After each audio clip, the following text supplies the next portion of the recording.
Hey Jude, as some of you will know, is started off as Paul thinking of a song that he wanted to write for Jules Lennon, John Lennon's son.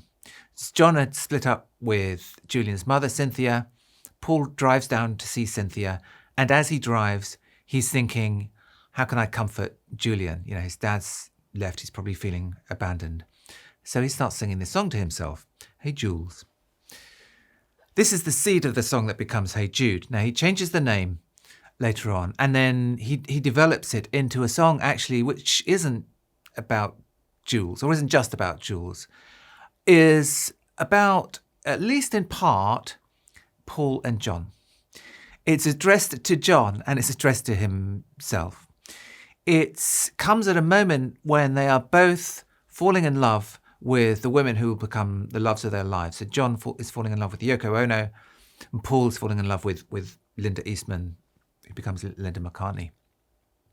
And when Paul sings, "You have found her, now go and get her," I think he is acknowledging that this is an important change in their relationship, and that John should go for it, and that Paul should go for it. It's very, very difficult, this moment, for both of them.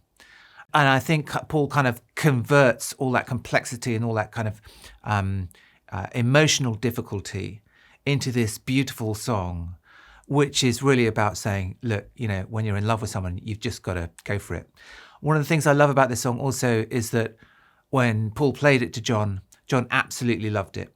And for years afterwards, you know, John could be pretty mean about Paul's songs. He could be pretty mean about Paul in general. But he was always just absolutely full of praise for Hey Jude. He said it was a beautiful song, and he all said, I never did anything to it. All I said to Paul was, when you sing that line, the movement you need is on your shoulder.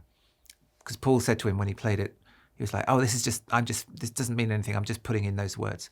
John said, leave that in. It's the best line in the song.